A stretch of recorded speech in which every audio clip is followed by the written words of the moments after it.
I need you guys' help on a really crazy experiment. Our YouTube channel was hacked or hijacked, and it's going to actually take us a couple weeks to get everything back up and fully recovered. I've actually been making videos on YouTube for over 5 years now, and over the next 2 weeks, while we are catching up on these projects and editing these videos, I want to put out 6 of my favorite videos from the archives that almost none of you got to watch. Now, this is super important. I don't know if it was the thumbnails or if it was the titles or if it was just that we were a lot tinier channel back then, but I would love to get your feedback on these next 6 videos. We'll put 3 out a week so you guys have plenty of stuff to watch. As always, guys, thanks for supporting the channel. Thank you for your valuable feedback. In the meantime, I hope you enjoy this video from the archives. We'll be back with the new stuff very, very soon. This is a Land Cruiser. Land Cruisers are used to the spotlight, and it's well deserved. They've conquered every continent. Yes, even that one. They're known for their legendary toughness and almost unexplainable longevity. When Toyota got around to going after the global market, their corporate strategy was actually called the Land Cruiser strategy. But in that strategy lies one of the craziest automotive stories I have ever stumbled across. And what's amazing about it is almost nobody's heard of it.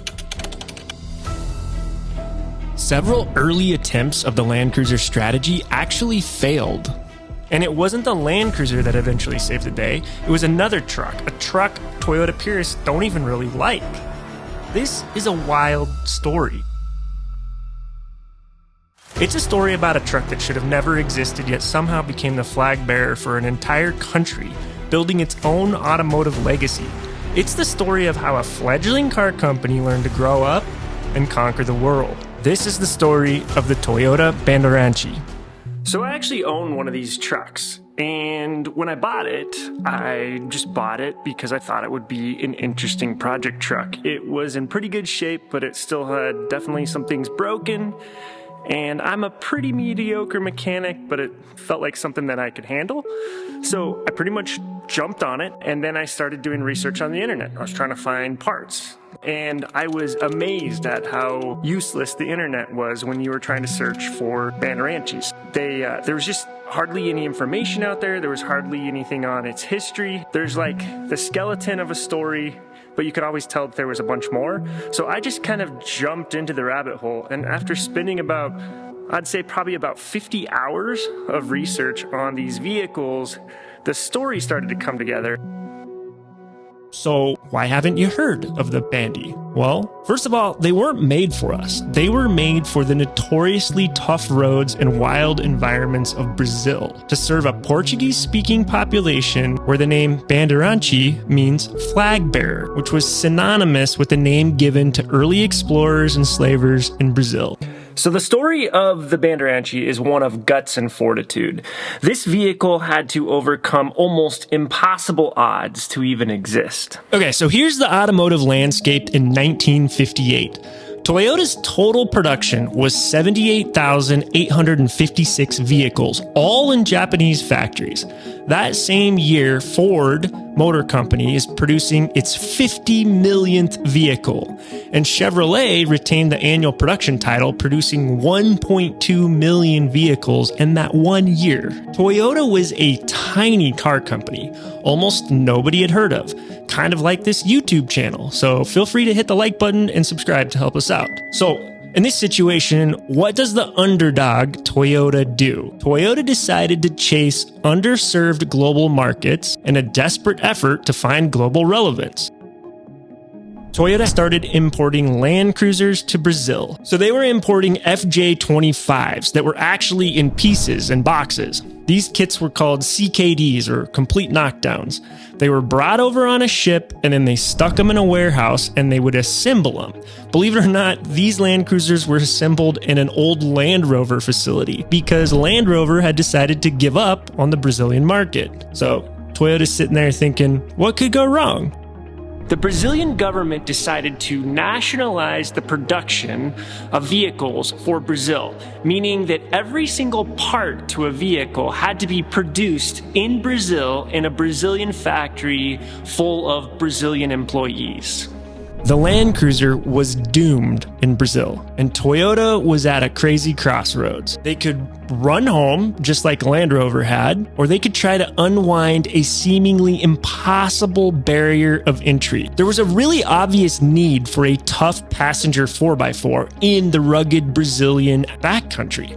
They had mining operations back there, they had ag workers, but they had these notoriously hard dirt roads. In fact, they had these things called lambdas, which are famous, which is literally just these giant speed bumps they made everywhere because it's cheaper to put speed bumps everywhere than to hire a bunch of police. But yeah, their roads were just nightmares. They needed vehicles like this, but Toyota had no factory. For Toyota to even have a chance, they were going to have to build from the ground up, and they were going to have to compete against a company called Willys Overland that was making Jeeps in Brazil since 1953. So they had a 7-year head start. And let's admit it wouldn't be a very good Toyota story if we didn't have some way for them to beat a Jeep, right? Anyway, Toyota needed a full-fledged factory for everything. So what did Toyota do? Basically, they went all in. Toyota committed to becoming one of Brazil's long-term auto partners, and then in the process of setting up their production, they really ran into only one major hiccup. They needed a way to get engines. So Toyota found itself needing to find a partner of its own, and they found it in one of the most unlikely places, a Mercedes-Benz engine factory that was making an incredibly durable and torquey engine designed for tractors. We'll talk more about that in a minute.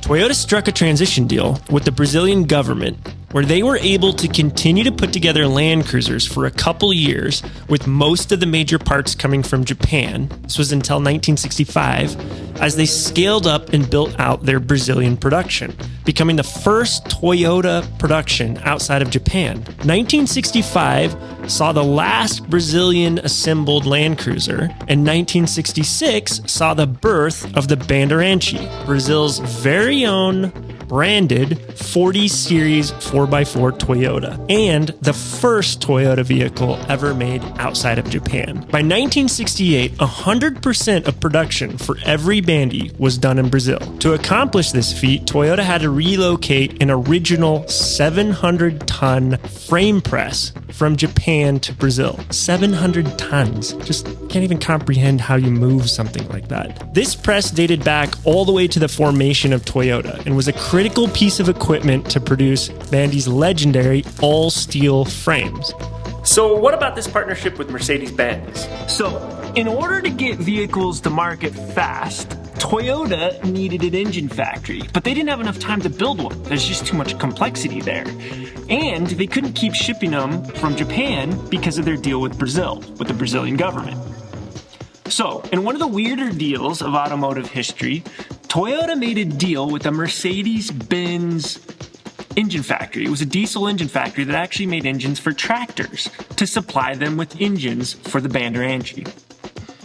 To supply them with the OM324 engine. This was a 4-cylinder, 3.4-liter engine producing 78 horsepower and a whopping 193 pound-feet of torque. It was made for a tractor, after all. After only a couple years, they upgraded to Mercedes' brand new OM314 engine, and then eventually to the OM364. The 314 engine was declared a watershed moment by Mercedes. This engine was released to the world in great acclaim in 1964. The world's first 4-cylinder direct injection diesel engine. This is a long-stroke engine that runs at low RPMs and produces a ton of torque. In fact, it produced more torque than any other engine that Toyota used in the 40 Series Land Cruisers. These OM Mercedes engines actually powered the Bandeirante for almost 3 decades. It was only in 1994 to 2001 that the Bandy actually became an official BJ model because it actually had a Toyota 14B engine that was put in it. Bandys became known for their incredible toughness and durability, and to this day are still sought out by ranchers and inhabitants in the backcountry in Brazil. It actually took till 1980 for Toyota to break even on its massive investment and gamble in Brazil. But this gutsy move taught them how to go after other global markets. This taught them how to play the game. So using what they learned in Brazil, they in turn went after the Asian market and they went after the US market. And basically the rest is history. They climbed the pedestal and eventually became the largest automotive manufacturer in the world. Now, even with the change to the Toyota 14B diesel engine in 1994, the Bandeirante factory was unable to keep up with changing emission regulations, and in November of 2001, they actually had to close their doors and halt production. That was the end of a 42-year run of the Bandeirante. It's just an incredible run.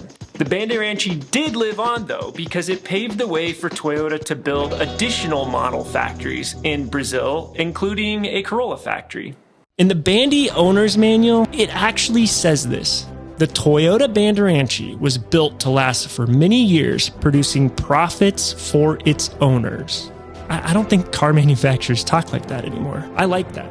With the name flag bearer on its side, the Bandeirante, powered by a German engine, was a vehicle born from a scrappy and young automotive company. To beat overwhelming odds, it was a vehicle made to crisscross South America's largest and most wild country, while enriching the lives of its buyers and builders. The Bandy may have started in the shadow of Jeep, but it certainly didn't stay there, as it became entwined into the very ethos of Brazil. I still can't believe that Toyota, a Japanese company, achieved the unthinkable in creating a true to its core Brazilian legend while learning how to conquer the global automotive industry.